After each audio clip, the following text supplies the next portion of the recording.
Hey, we're back. Hello, everybody. Hey guys, nice to see you.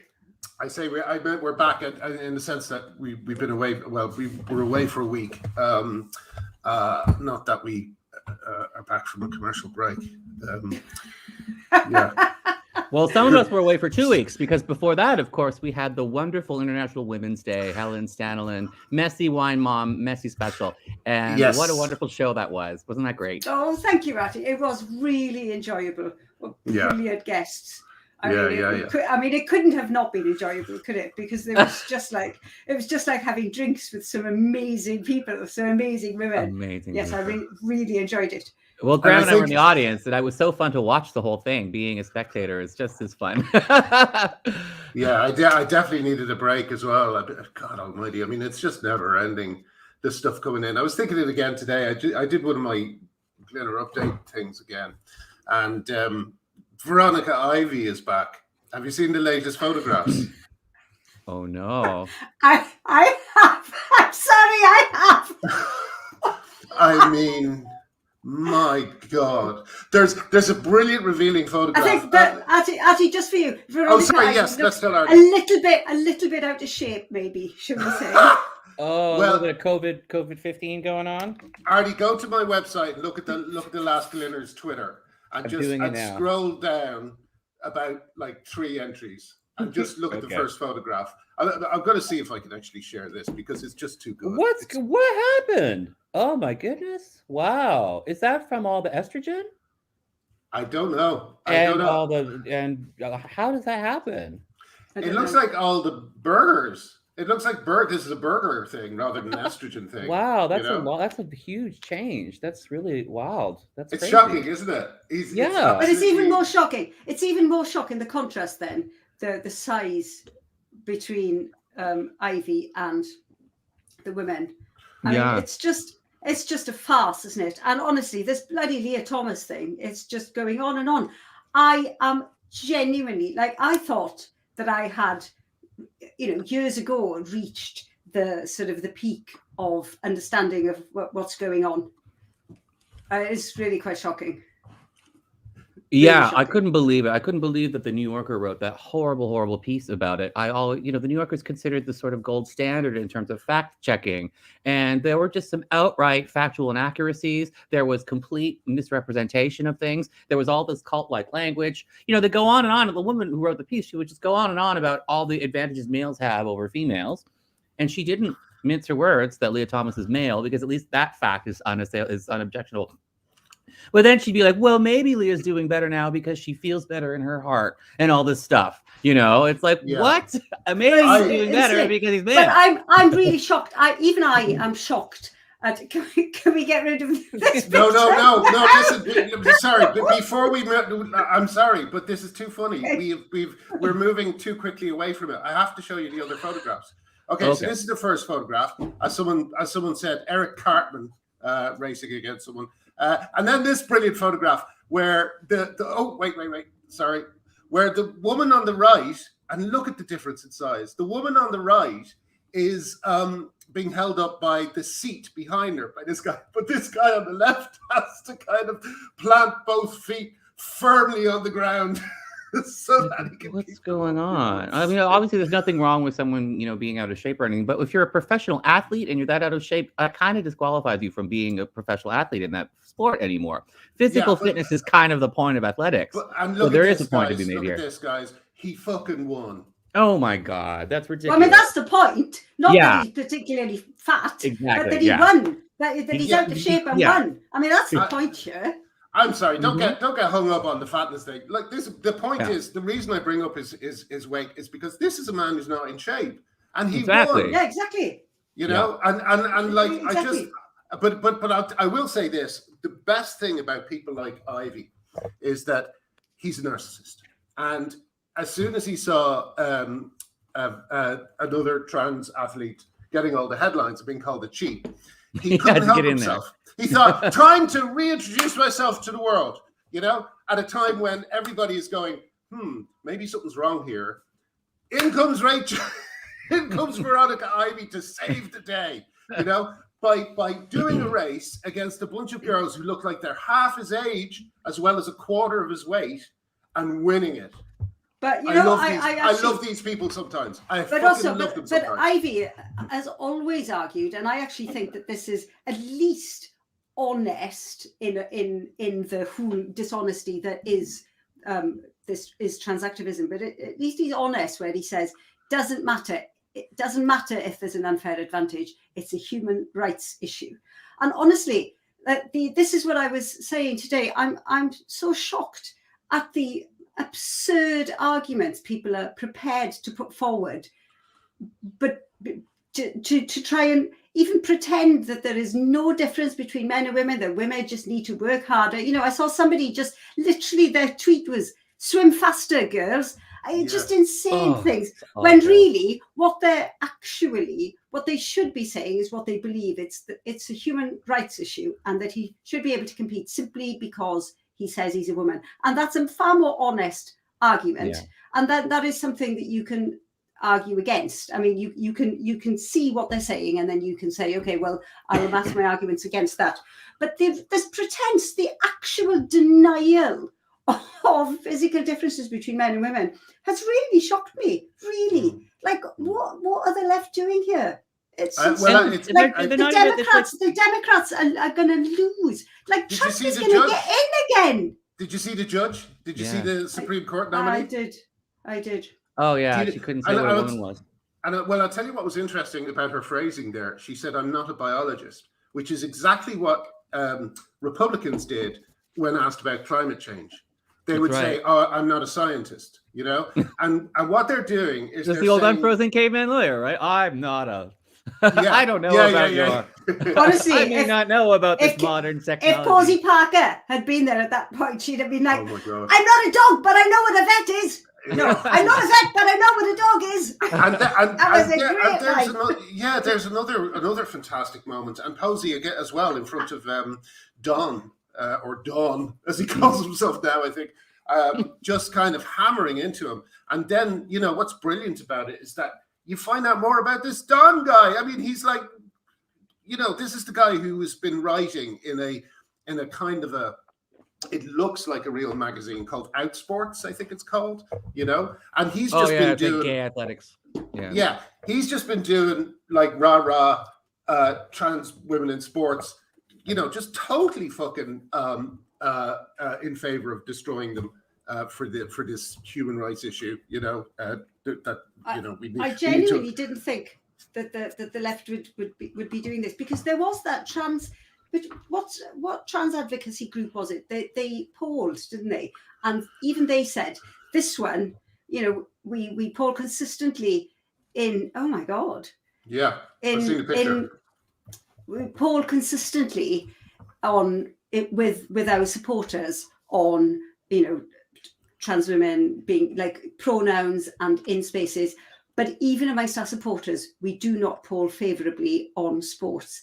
And yet, instead of the Democrats saying, okay, well, let's not go for the sports angle because it's going to tear us apart, they're doing it. They're making the most incredible arguments, and what they're going to do is that they're going to allow Trump back in, for Christ's sake. Crazy. And I mean, the Democratic Party is the party of almost all African Americans in the United States, and Black Americans are not buying the transgender in sports thing at all. They've been speaking up left, right, and center. We've been seeing it on TikTok. We've been seeing it with Dave Chappelle. We saw it with that courageous woman at the Wee Spa. We've been seeing it with other viral videos.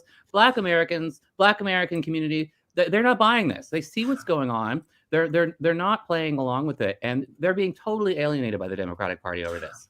And also, like just to point out, to kind of bring that further, so many of the women bringing cases in the UK are women of color. You know, like this is very much privileged whites.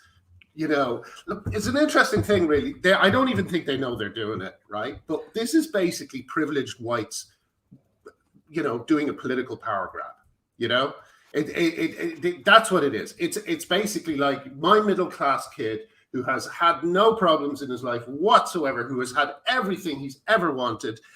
You know, he says he's trans. That means He is a protected group. He's very delicate. You have to be careful when you talk around him. You can't say the wrong things, you know. And it's basically a power grab, because when people like that, which what I would say narcissistic, easily offended, controlling people enter into a workforce, the place is fucked, you know. And we've seen it. We've seen it. That's what's happening at the New Yorker. That's what's happening at the New York Times. That's what's happening in all these places. And there's an amazing Kathleen Stock did an extraordinarily good essay at her Substack. I think it came out this week, talking about immersive fiction. You know how, like, when people, they're basically immersing themselves in a fiction of being a woman, in the case of trans women, or vice versa, and everybody's playing along and trying to participate in this immersive fiction. And when you put it in that framework, you see how it all comes together so well. And there's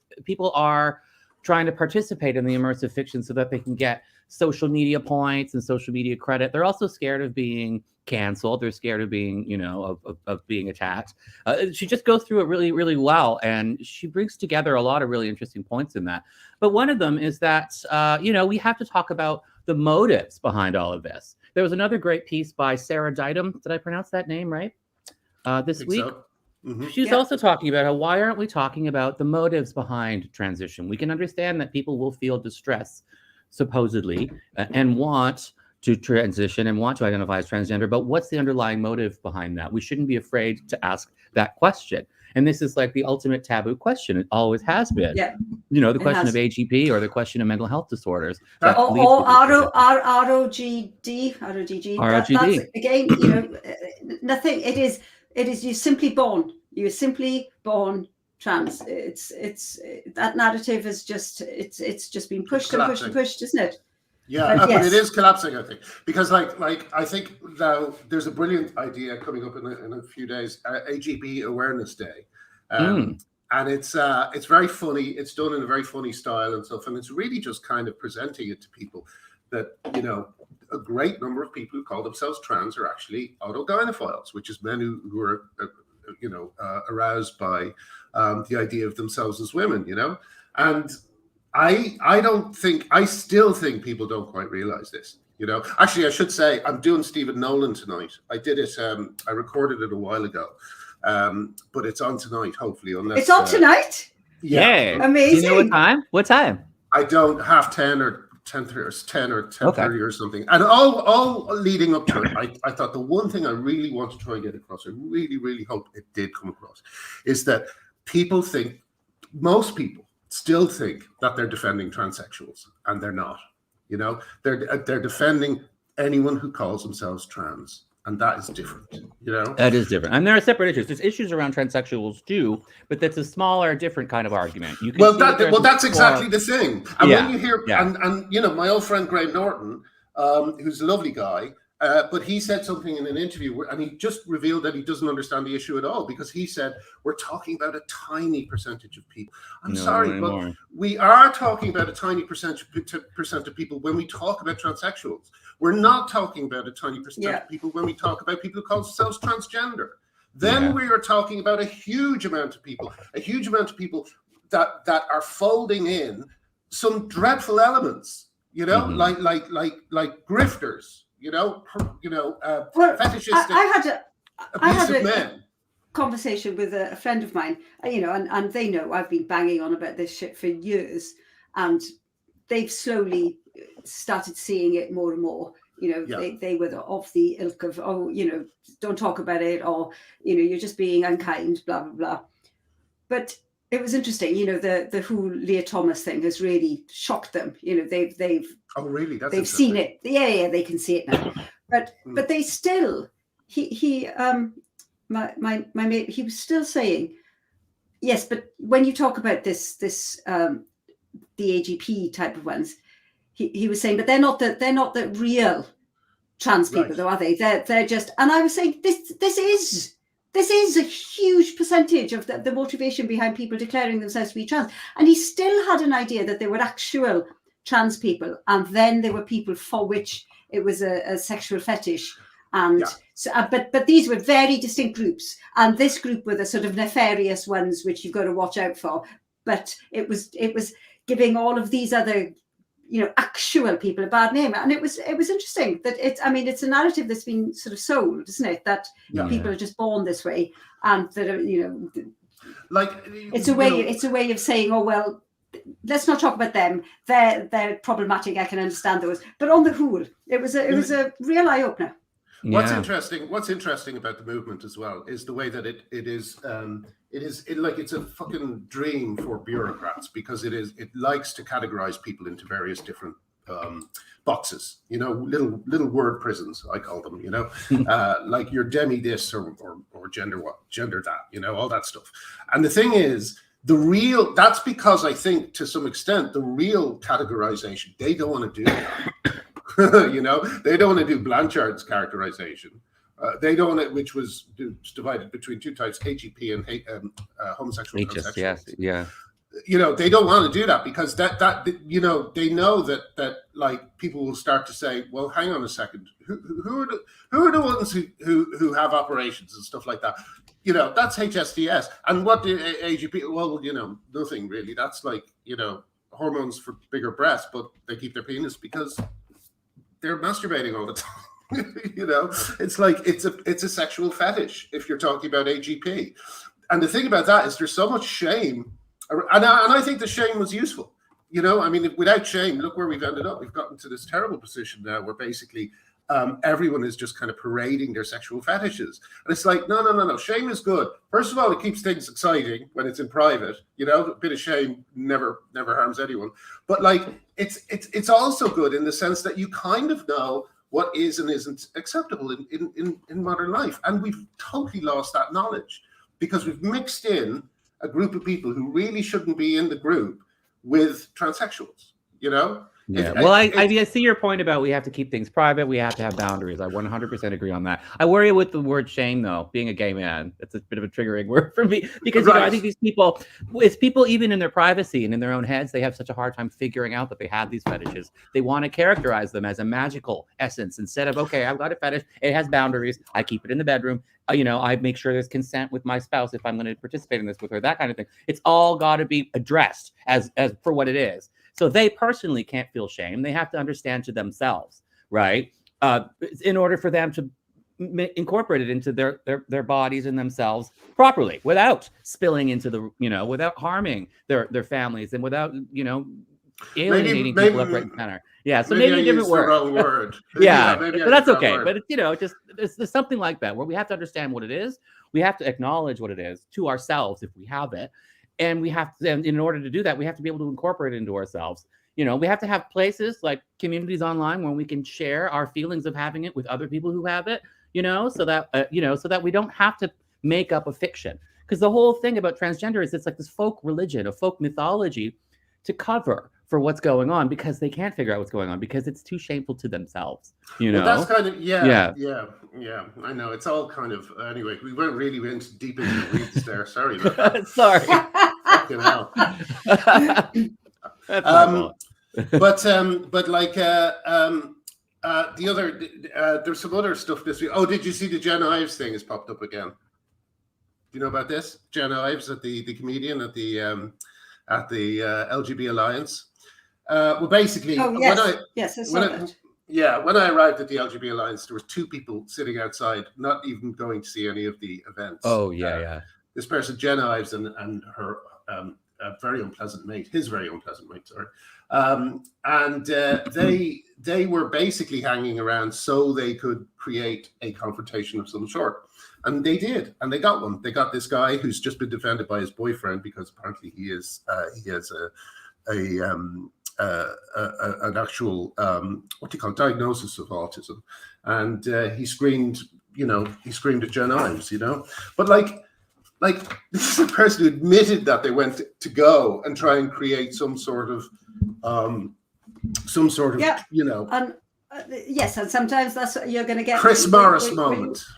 What you went for. I mean, it was a good visual for them to get. I mean, I saw it, but what's interesting to me is the whole,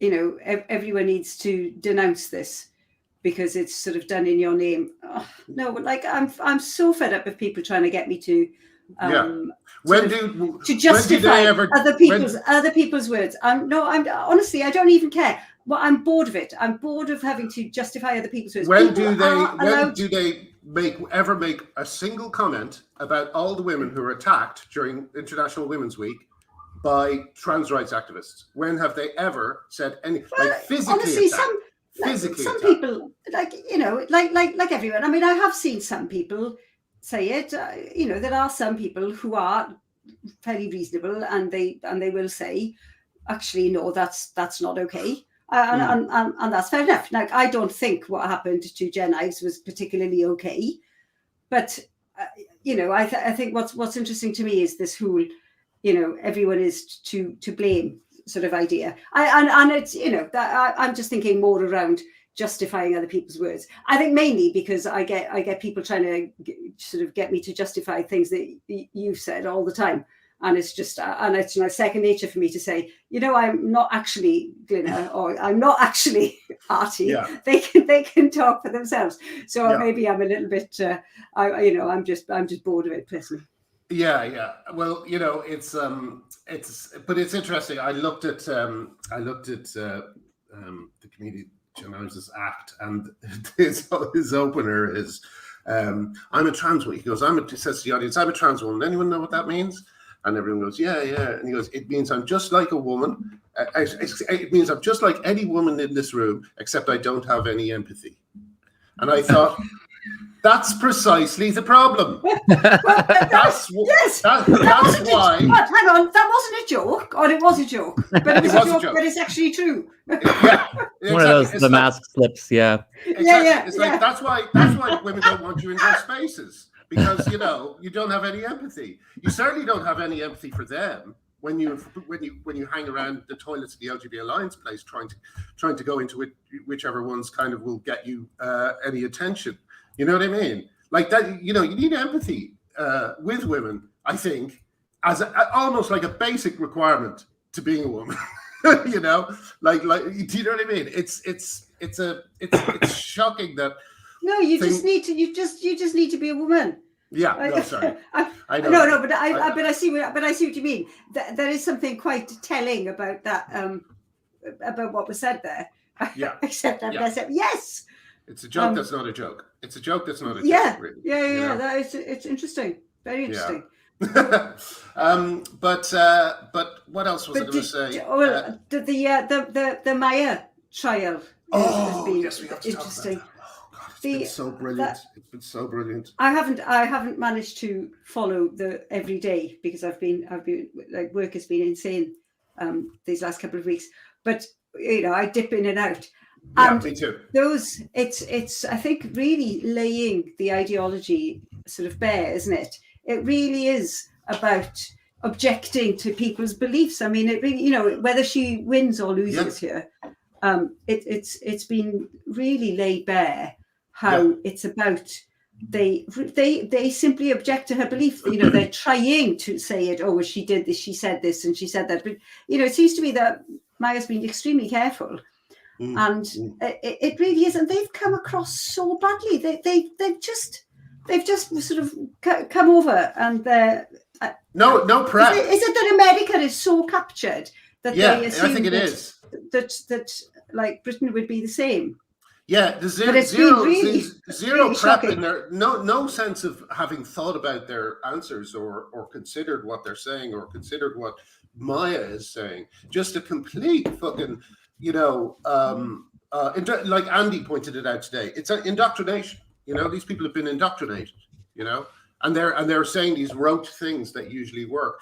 I mean, I know other people have pointed this out. I'm not the first to point it out, but for most of us in this fight, it is the most deeply satisfying thing, because everybody from the nobody trolls to British politicians, nobody will answer your questions on this issue, on their position. They just refuse to do so. Yes. They wriggle out of it using a million different techniques, and yeah. They're under oath. If they keep turning off the camera, they'll get in trouble. They have to fucking sit there and answer questions about their beliefs. And my God, it's been hilarious. The comedy out of this. And yes, if once it's made into a movie, I would love to write it if I can. The most revealing moment. The most revealing moment I thought was the two consultants who were talking to Maya, and she said something about lesbians. She said, lesbians, they think of themselves as lesbians or something like that. They're women who are attracted to other women. And one of the two consultants said, well, maybe they shouldn't call themselves lesbians because women includes trans women now. That was really shocking. There's so much shocking stuff. Yeah, it is. Yeah. I don't know but I have noticed a slightly reassuring thing, which is I saw Femi. What's his name, Helen? That British. Just Femi. All I know him as is Femi. Yeah. But he shared something which was basically the gender critical position, and he's going, "This is where I am on it," and it's like he's been fucking turfing it, calling people turfs and all this. Well, actually, to be fair, I don't know if Femi himself does that, but he's been casting the people who don't believe in this stuff as bigots for a few years now. But the Leah Thomas thing, he just can't. It's going to be more and more difficult to get around it. So I think there's going to be a lot of positioning over the coming months. A lot of, I've been thinking about maybe, I'm not a turf, but you know what I mean? There's going to be a lot of that over the next few months. I'm going to enjoy watching the wriggling. I think you're right. I think there will be a little bit of a cleaving. I mean, you've got the people for whom it's a political position, like all of the politicians. They're ridiculously defending it because they think, oh well, I have to sort of keep toe the party line. But you have got some other people. I have seen a few people on Twitter saying, well, yeah, I mean everything, but not this. And actually questioning why people are fighting for it. We're saying exactly what we were saying earlier, which is honestly there is very little support from your average person for this. Very little. Even amongst sort of registered Democrats or people who would generally support it, it's very low. And yet they're carrying on. So there will be, I think, people saying, actually, no, I don't agree with sports. Yeah. But then as soon as sports falls, or as soon as people say I don't agree with sports, they are at least admitting that there is a difference, there is a problem, and then and it means I think that obviously this is why people are continuing down the hard line, because otherwise it weakens their argument. But I do think the reasonable people will be the ones who say, well, actually, no to this. And then maybe that'll make them think about the other things too. This is what I'm hoping. Well, Jen I think what really breaks, when it breaks, it shatters. So yeah, totally. And this is another thing. The cast report, when the cast report finally comes out, if like one of the worries with these things is that newspapers will just simply continue not to do their jobs. The cast report may come out. The cast report could say that they were, farming children or turning them into Soylent Green, and the Guardian still wouldn't cover it. You know what I mean? It's but the Observer would. So every Sunday there'd be like, every Sunday people would find out. I'm just going to turn the light on. That must be a somewhat tense working environment, I would say.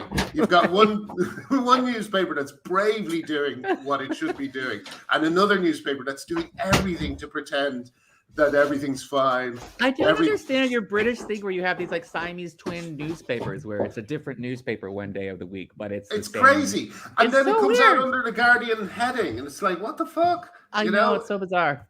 Yeah, but it's like it's great for us because they are killing it. I know we're talking about their editorial the other week. That was great, and they actually said that.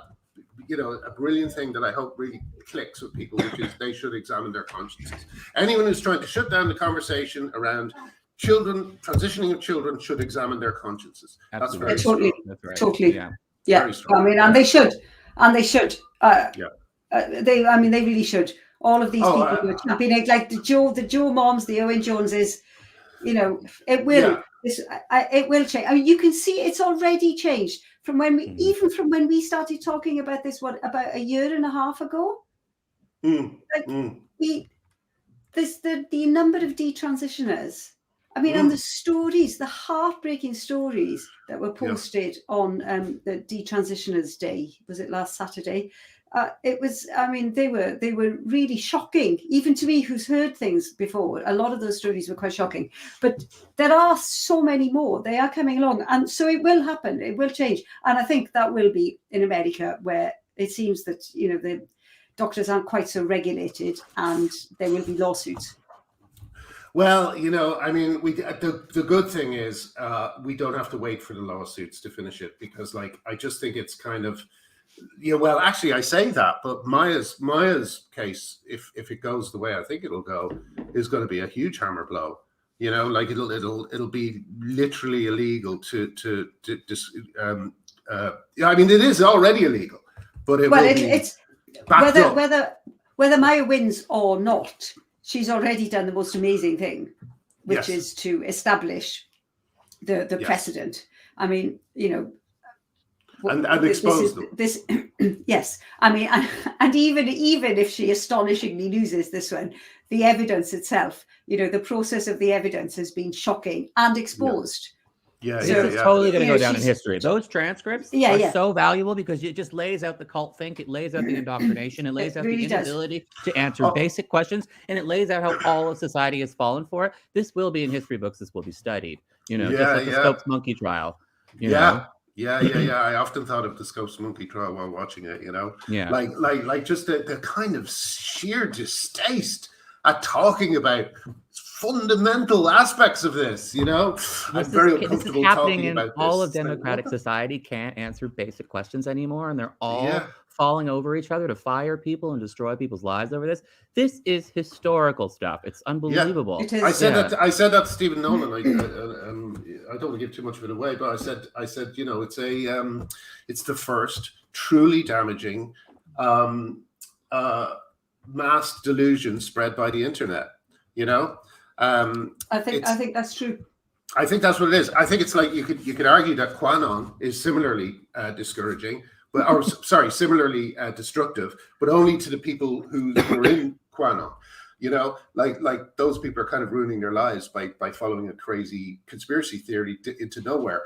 Whereas what's happening in amongst the left is we're following a crazy conspiracy theory or a crazy gender theory into a future that is hell on earth. Yes, you know? Who would have thought that you have rational, or in every other way, sort of rational, reasonable people saying, actually, women just need to swim faster. I mean,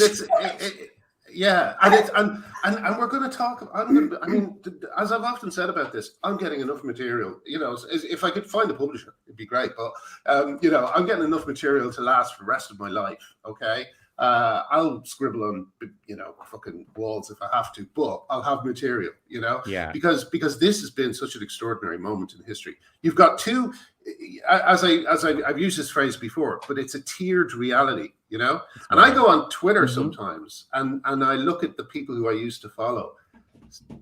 I told you this before. Dead silence from them. Yeah, this tiered reality thing is what Kathleen Stock was talking about too. That there's a base reality, and then there's this immersive fiction that we're participating in.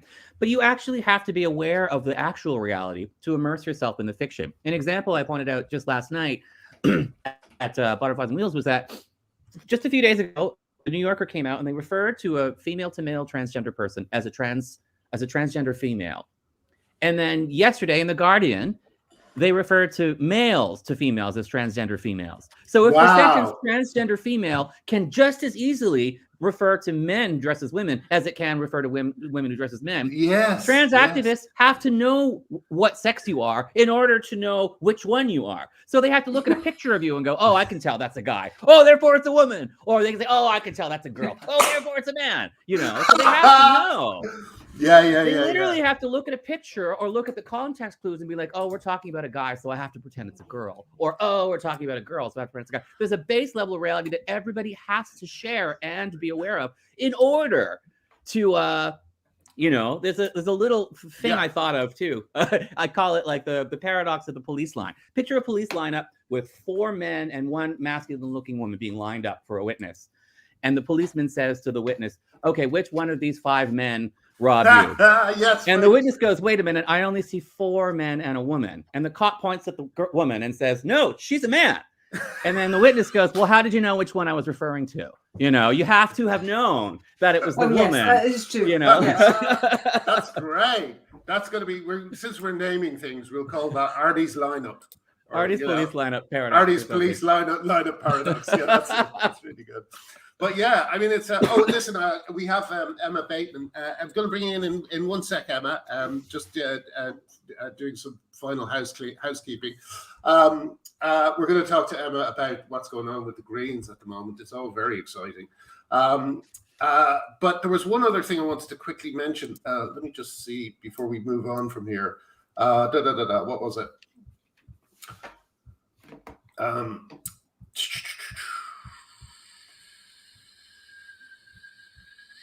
No, I can't find it. Excuse me. Sorry. No. Maybe we are ready for Emma. Shall we bring her in? Yes, please. Yes. Okay. Sorry. Hi, Emma. How's it going? Hi. Oh, it's good. Thanks. Hi. It's nice to be here. Yes. Nice to have you on. Lovely to see you as always. We've been following what's been happening, and they've managed to boot you out again. The Greens. Can you tell us what's been happening? Okay, yeah. I'm the co-chair of Green Party Women, and I was elected in 2019, and then because we're all sort of transphobic bigots, obviously, I was given a no-fault suspension last year on International Women's Day because I questioned the policy. Now, Green Party policy is trans women are women. And I said, okay, so does that mean trans women are female? Because we have various trans women in the Green Party who consider themselves to be female, just as you're talking now. So, you know, and we were obliged as a committee to agree that a particular trans woman was a female, as they claim to be. And I kind of went, wait a minute, this isn't the policy. You know, wait a second. Did they use the word female? Did they actually use the word female? Yeah. Oh, and because I asked the question, I didn't even say I asked the question: are trans women biologically female, and is this particular trans woman a biological female?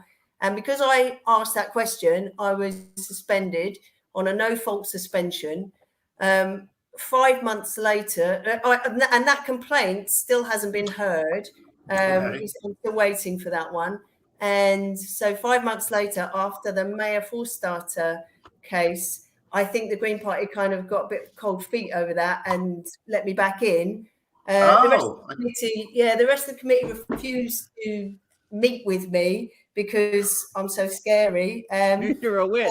So that was kind of a bit awful. And then we kind of, this year I was re-elected with 44% of the vote. And I was re-elected on January the 21st. And by January the 25th, a complaint had gone in from, let's say, a leading Green Party member. Okay. Mm-hmm. And so I was given another no-fault suspension. And that kicked in on February the 4th, but the complaint went in on January the 25th. And I think what that one says, and it's a bit difficult because, you know, you're not supposed to talk about suspensions when you're suspended. You're not allowed to talk about any of it, you know, because it's all, as soon as you mention anything in public. But hang on a second. Hang on a second, Emma. Did you just say that you're still waiting the hearing for the hearing from your first suspension? Yes. Well, that's just extraordinary. Because how are you not? That's just, all that is silencing you. That's just designed to silence you completely. Yeah, no-fault suspensions are being used in the Green Party to, I would say, they're being deliberately used to shut gender-critical people up. Okay, there's been what is a no-fault suspension? It's just they can just suspend you. Right, a no-fault suspension is imposed when someone puts a complaint in and it is decided that you pose an immediate threat or danger to the party. It used to be to the party or an individual in the party, but it was decided that so they've decided that I pose an immediate threat or danger to the party. You actually posed that is, because I'm just, I haven't really done much. I'm just a middle-aged woman on Twitter and whatever. And also, because of the results that came in recently from the polling of Green Party members, it is more likely that you're going to save the party. Because Green Party members... I kind of got into this because, I've been in the Green Party for a long time. We're supposed to be the party of science, and... we can't say what men and women are. This is ridiculous. Well, the fact that they're calling males female is really weird. I mean, I know a lot of people have been getting away. Actually, no, it's not that weird because they did that with Rachel Levine. The fucking, or is it Rachel Levine? The four-star woman. They started calling him female as well. They call him the first female. I mean, it's extraordinary how this is happening. I thought, anyway, sorry. Yeah, and I was going to say with these no-fault suspensions, so we've had someone on a no-fault suspension for over a year waiting for their disciplinary. We actually have 2 people on no-fault suspensions for over a year. One of them was put on, I think they were put on a no-fault suspension because they set up in the Green Party members space, they set up a space called Gender Critical Greens, and because they did that, that space was then removed by the CEO of the Green Party, just deleted, which is very unusual. And that person was then put on a no-fault suspension and is still waiting to be heard. That's still waiting to be heard, which I think is, pretty appalling. Did you know that apparently during the, I think it was Pinochet or someone like that, so it was certainly South American, one of these kind of authoritarian right-wing governments they had at the time. They used to disappear people, not by killing them. They used to just kind of drive up, pick them up off the street and drive them away for 2 weeks, keep them in a lockup for 2 weeks so they couldn't make important votes. So they were, that's what disappearing was, and it's a similar thing being done here with these suspensions, isn't it? It is. Yeah, it is. Yes. And it was quite funny because I don't know if I've got the exact figures right, but I think that last year they considered 50 no-fault suspensions and only imposed 1. And I've currently got 3 imposed against me that have all been imposed since. Oh, come on. It's insane. Yeah. What the hell's going on? I think what I did, one of them was for using the word cabal about the Scottish Green Party Women's Network, Scottish Rainbow Greens and Scottish Young Greens. When I was elected, those groups got quite upset and they publicly berated the Green Party members on Twitter for electing me, for having the audacity to actually choose me as their co-chair. And and they berated me because I had signed the Women's Declaration International, and so because they kind of mentioned that, I kind of went, oh, thanks, for mentioning the Women's Declaration International. It's a really good thing, and this is what it says. And I called them a cabal, and apparently that's not loud. Can I just show? Let's show. People may not have seen this. I'm kind of getting a little bit more used to sharing screens, so let me just quickly show you this. So this is the latest Scottish woman representing the Greens in Scotland, Esme Houston, who you may remember in a band called The Mission. The goth guy will remember that. And that was International Women's Day, so doubly insulting. I'm probably going to get into a lot of trouble now because then what happened was the Scottish Green Party got upset and said that they were going to leave, cut ties with the Green Party of England and Wales, and that all caused a bit of a furore. So if I was being really cynical, and I have no proof for this, and I want to state that quite clearly, if I was being cynical, I would say that perhaps the Green Party of England and Wales has said to the Scottish Green Party that they will deal with the transphobe problem, and then we can all make up. But that's me speculating and being cynical, But let me turn around to the kind of positive thing that's come out of all this. I mean, like, I am right. I mean, wasn't there a vote in the recent vote where they chucked out certain really offensive ideas, like, you know, Yeah. like, can you tell us a little bit about what happened there?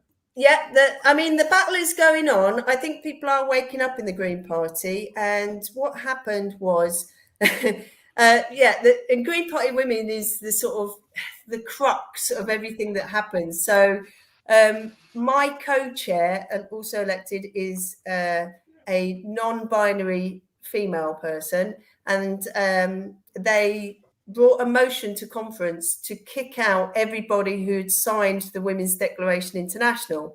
So they just want to expel all members that have signed the Women's Declaration International because... But how can you be part of Green Party women if you refuse to call yourself a woman? If you're literally rejecting the term woman for yourself, but then you're still acknowledging that you're a woman by being a part of Green Party women, and then you're attacking other women for signing declarations for women's rights. It's just like cuckoo bananas. What's going on here? But I'll tell you what I mean. Like also let's look at the most shocking aspect. Like, why would anyone want to ban someone for signing the Women's Declaration of Rights? It's just because of course it's transphobic, because everything is transphobic, isn't it? Because I mean the Green Party is very progressive. You know, we've got a lot of young members, although this particular member wasn't that young, and it was quite a battle, but we did defeat that one. Yes. I do hope that party members are waking up, because we've got I would say that there are a lot of the LGBT Greens and Young Greens have got a lot of influence in the Green Party, probably more than is their fair share. Yeah. And that's partly because of who's around, who's got the time to volunteer to be on all the committees and things. And what I find is that quite often when I speak to women, they'll kind of go like, oh, well, I would stand, but I'm not sure if I've got the right experience. I don't know if I'll have enough time to do the role properly. And so they're reluctant to stand. Whereas you speak to sort of some of the younger members, or let's say some of the more confident members, and they'll just go, yeah, I'll stand. And they don't, some of them do the job really well, but others don't. And they'll I guess especially for the Green Party, it is going to attract young people, because they are looking ahead at the at the state of the planet, and they are so it is. Isn't it funny that we've probably interviewed Green Party members about 20 times now, and we never talk about the state of the planet. It's just I mean, does not show. But you're not even allowed. You're not even allowed, are you, Emma? They've thrown you out.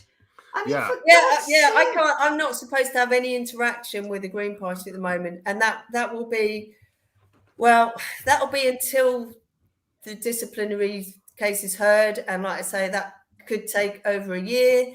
Emma, I guess it's okay because climate change has been sorted out. So So I'm sure today you must have seen in the news, both the polls are shattering records for temperatures like monstrously. What is it, 40 degrees above normal? 40 degrees above the average temperature, not 40 degrees, 40 degrees above average at the south and 30 above at the north. This is Celsius. These are huge. This is a monstrous day for the environment. And the Green Party, it can't talk about it because they're squabbling over. But you don't. But they don't care. But they don't want your fight. They don't want you there. I mean, it's amazing. It's so depressing. It is, because there's most of the members. I mean, and I think part of how this did really get a hold in the Green Party is because most members work in their local parties. They don't take a lot of notice of what goes on in the central party. They're just getting on with their own thing. They're interested in climate change, and all of this is a bit of a distraction. And that's, I feel that as well. I do a lot of.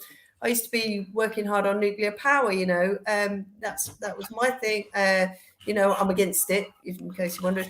And so they didn't really take any notice, but this has taken such a hold. We need members to actually get this sorted out. So we need them to take notice, and we need them to kind of like go, all right, we need to sort out what's going on internally in the Green Party, because this is going to rip us apart. Because I'm taking them to court. So Shara Ali. So I have got a crowdfunder. I'm not very good at. We need to. I'm not very good at sort of doing that sort of thing. So I've got a crowdfunder. I am going to take them to court. So Sorry? Yeah, we'll post the link beneath the video. Thanks. Yeah. Because I always forget that sort of thing, and I'm rubbish at it. But and Sharar Ali as well. I mean, you know, as he's like, I guess if the temperature continues the way it is, you know, the last thing that we will remember doing as the human race is having this completely absurd fight. That just could, you know, it's like, it's even more crazy than the recent film about it. You couldn't make it up. I mean, calling men females. What the fuck is going on? What we should be? I would much rather talk to you, Emma, about the nuclear thing, because like I'm holding out hope that it's something like that will sort climate change. But we can't, because we're at this hinge moment where everything's upside down and nothing can be done until it's sorted out. It's crazy. Yeah, well, I will just say, if they build more nuclear power stations, I know Johnson is kind of planning to roll out a load of nuclear power stations. That will be a disaster. The one they're looking at in Sizewell, at Sizewell in Suffolk, they don't have enough fresh water for it. I don't know if you know, but that power station will take 2 million litres of fresh water a day, not seawater, fresh water. Okay, and there's not enough water for it.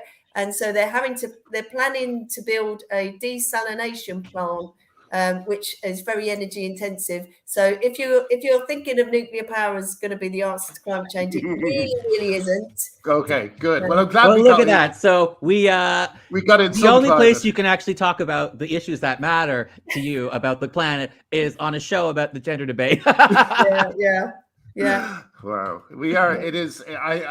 But I do think though that we're getting to this point where all this stuff is just becoming unignorable. You know. Yeah. And I mean, but do you know what's a pain in the arse, Emma? Pain in the arse that they're going to go to the wire with you. You'll have to go to court. They're going to go to the wire with Sharar. He'll have to go to court. None of them have the ability to step back and look at what they're doing and go, hang on, none of these cases, we're winning none of these cases. We're looking ridiculous every time they happen. Why are we marching into this? But they will. They'll go to court, you know? Yeah, I think you're right. And the reason, you know, I know it took me quite a long time to think about whether to take legal action, because obviously they suspended me last year and there's various things going on. Like I brought a motion to conference called "Ensuring Sex and Gender are not conflated," right? Which was about data gathering. When you're gathering data, when you're making policy about women, then you know, my motion was you need to ensure whether the data that you're collecting is based on sex or gender. All right. This motion was called transphobic. Sian Berry, you know, the former co-leader, called it transphobic and encouraged people not to vote for it, called it anti-trans, all that sort of thing. So they made sure that was voted down. And then it was supposed to be heard last March at Spring Conference. And then about 5 minutes, it was on the agenda, about 5 minutes before it was due to be heard, it got mysteriously whipped off the agenda and was not heard. And that created a real big fuss. There was 2 members of the Standing Orders Committee were then censured over that because they objected. And then 3 days later, I was suspended from the party. So, you know, there's lots of things that have gone on. It's just this. And what's happening at the moment is because I'm on a no-fault suspension and the remaining co-chair is the non-binary female who is, I have to be careful what I say, but let's say some of the other committee members are not very happy that I have been whipped out of there. So they have voted to have a replacement gender critical co-chair, my friend Tina Rothy, and I totally support my friend Tina Rothy, queen of the nanas, the anti-fracking nanas, has stepped in and is kind of temporarily gonna kind of be co-chair. Oh, that's great. The party is up. They're getting really upset about it, and they're going, "Oh, that can't happen." And you know, it's like they're so concerned about what Green Party women are doing, and the rest of the party is kind of lots of things happening. You go like, "No, you're just focused on this." But and what's happening as well is other committee members.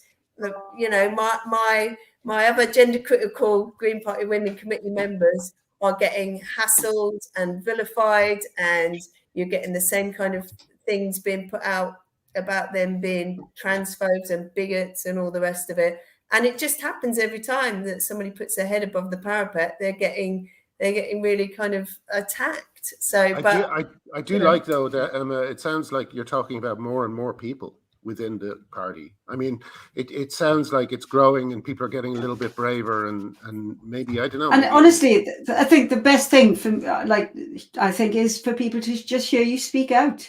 Yeah. I mean, it's quite a clever way of doing it, isn't it? No fault suspension, and you're not allowed to talk about it until we hear it, and we're not going to hear it for months and months. I mean, at that point, you just got to say, well, that is the best. The best thing I can do here is just to raise awareness of it. Just just get everybody to understand that it's happening. Yeah, well, I mean, I kind of.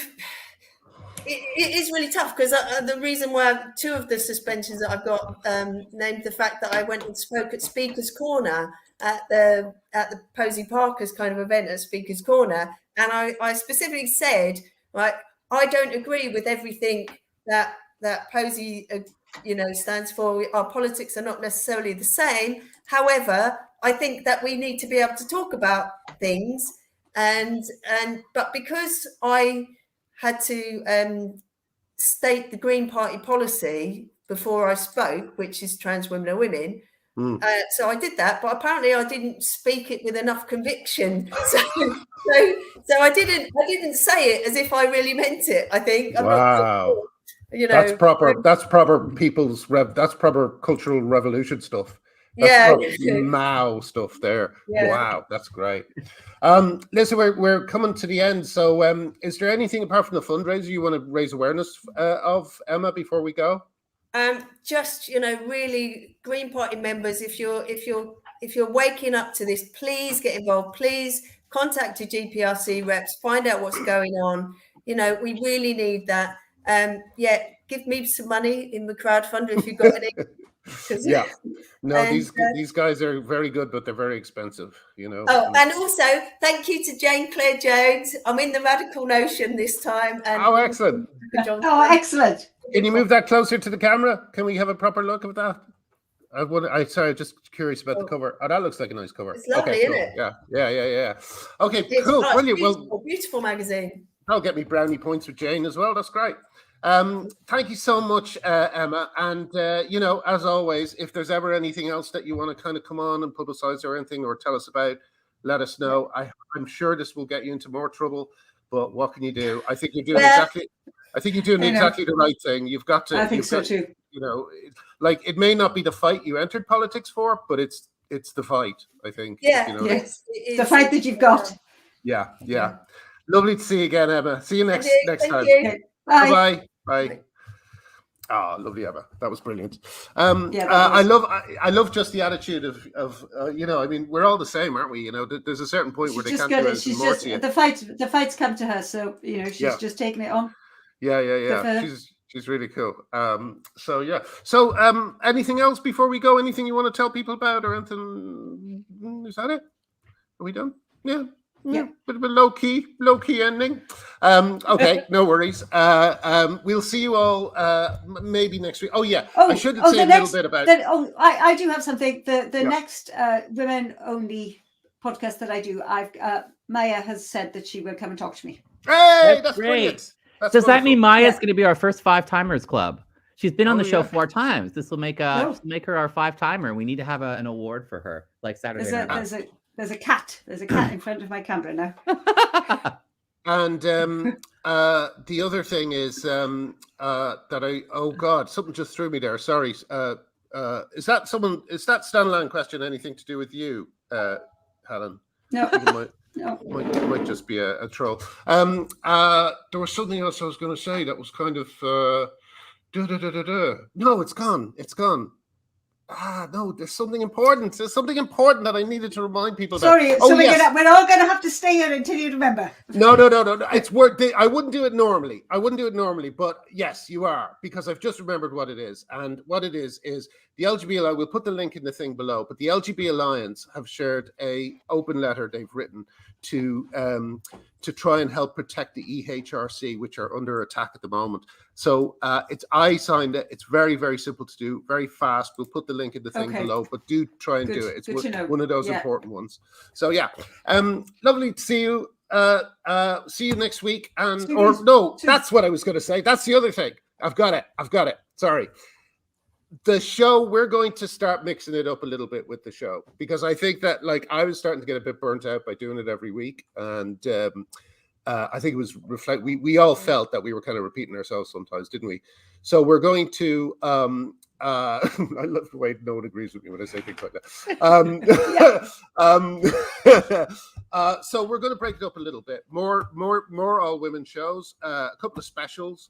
We're just going to keep popping in and out different things. We've got some plans. Artie's going to do a good one. I'm going to do a different style one, and we'll keep it going as semi-regularly as we can. But we're not going to tie ourselves to every week anymore. You know, we're just going to do big weeks, and you know. But you'll still be able to get sick of us. You know, we'll be on that often that you'll be able to do that.